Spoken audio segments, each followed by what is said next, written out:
AP CM Chandrababu ఇవాళ ఢిల్లీ వెళ్లనున్నారు. కేంద్రం ఏర్పాటు చేసిన నక్సల్స్ ప్రభావిత ప్రాంతాల సమావేశంలో ముఖ్యమంత్రి పాల్గొనున్నారు. ఈ సమావేశానికి సీఎం చంద్రబాబుతో పాటు హోంమంత్రి అనిత, డీజీపీ ద్వారకా తిరుమలరావు, పలువురు ఉన్నత అధికారులు హాజరు కానున్నారు. ఈ సమావేశం అనంతరం ప్రధాని మోదీతో సీఎం సమావేశం కానున్నారు.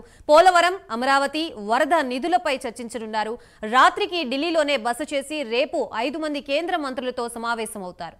కేంద్ర హోంశాఖ మంత్రి అమిత్ షా, ఆర్థిక మంత్రి నిర్మలా సీతారామన్, రైల్వే శాఖ మంత్రి అశ్విని వైష్ణవ్, ఇరిగేషన్ రహదారుల శాఖ మంత్రి గడ్కరీతో సమావేశం కానున్నారు. విశాఖ రైల్వే జోన్ సెయిల్లో విశాఖ ఉక్కు విలీనం, వరద నిధులు, జాతీయ రహదారులపై కేంద్ర మంత్రులతో సీఎం చర్చించనున్నారు. ప్రస్తుతం ఇదే అంశానికి సంబంధించి మనకి పూర్తి సమాచారం అందించడానికి మా ప్రతినిధి శ్రీనివాస్ సిద్ధంగా ఉన్నారు. శ్రీనివాస్, చెప్పండి, చంద్రబాబు షెడ్యూల్ ఏ విధంగా ఉండనుంది, అలాగే ఏ అంశాలపై చర్చించే అవకాశం ఉంది?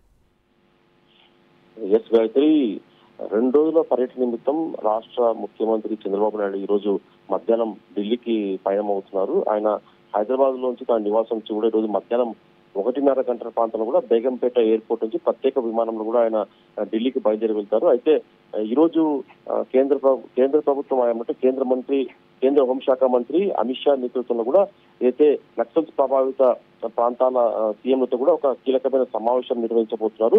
ఆ సమావేశానికి కూడా ముఖ్యమంత్రి హాజరయ్యే అవకాశం ఉంటుంది. అయితే ముఖ్యమంత్రి ఒకవేళ హాజరు కాని పక్షంలో మటుకు ఖచ్చితంగా రాష్ట్ర హోంమంత్రి అనిత, అలాగే రాష్ట్ర డీజీపీ ద్వారకా తిరుమలరావుతో పాటు ఈ ఇంటెలిజెన్స్ అడిషనల్ డీజీతో పాటు ఇతర పోలీసు ఉన్నతాధికారులు కూడా ఈ సమావేశానికి హాజరయ్యే అవకాశం ఉంటుంది. ఎందుకంటే మధ్యాహ్నం ఆయన 1:30 గంటలకు వెళ్ళి 4:30 గంటల ప్రాంతంలో ఢిల్లీకి ముఖ్యమంత్రి చంద్రబాబు చేరుకుంటారు. ఒకవేళ సమావేశంలో పాల్గొనకపోతే దాని తర్వాత కూడా ఆయన ప్రధానంగా రాష్ట్ర ముఖ్యమంత్రి చంద్రబాబు నాయుడు దేశ ప్రధాని నరేంద్ర మోడీతో కూడా భేటీ అయ్యే అవకాశం ఉంటుంది.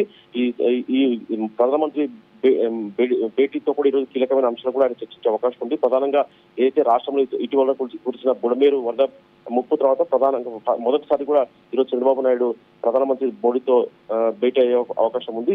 వరద నష్టంపై కూడా చర్చించే అవకాశం ఉంటుంది. అలాగే ప్రధానంగా అమరావతి రాజధాని నిర్మాణం కోసం ఇప్పటికే వరల్డ్ బ్యాంకు 15,000 కోట్లు ముందుకు రుణం ఇచ్చింది కూడా ముందుకు వచ్చింది. ఈ రుణాలు కూడా త్వరితగతిన ఇచ్చేలా కూడా ప్రధానమంత్రి మోడీతో చర్చించే అవకాశం ఉంది. అలాగే ఏదైతే పోలవరం ప్రాజెక్టు ఉందో పోలవరం ప్రాజెక్టు కూడా ఇప్పటికే కేంద్రం 12,000 కోట్ల నిధులు ఇచ్చేందుకు కూడా అంగీకారం చెప్పింది. ఈ నిధులు త్వరితగతిన ఇవ్వాలని చెప్పేసి కూడా ఆయన ప్రధానమంత్రితో చర్చించే అవకాశం ఉంటుంది.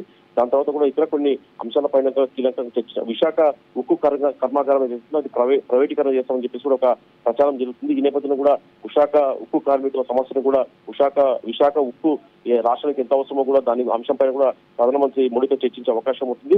దాని తర్వాత రేపు ముఖ్యమంత్రి చంద్రబాబు ఈరోజు రాత్రి అక్కడే బస చేసి రేపు దాదాపు 5 మంది కేంద్ర మంత్రులు కూడా సమావేశం కానున్నారు. కేంద్ర మంత్రులు కూడా రాష్ట్రానికి సంబంధించిన అభివృద్ధి అలాగే నిధులపైన కూడా చర్చించే అవకాశం ఉంటుంది. ఆర్థిక శాఖ మంత్రి నిర్మలా సీతారామన్ అలాగే కేంద్ర హోంశాఖ అమిత్ షాతో పాటు ఇతర కేంద్ర మంత్రులు కూడా కలిసే అవకాశం ఉంటుంది. ప్రధానంగా రైల్వే శాఖ మంత్రి అశ్విని తోటి కూడా ఆయన సీఎం చంద్రబాబు నాయుడు భేటీ అయ్యే అవకాశం ఉంటుంది. గాయత్రి. ఓకే.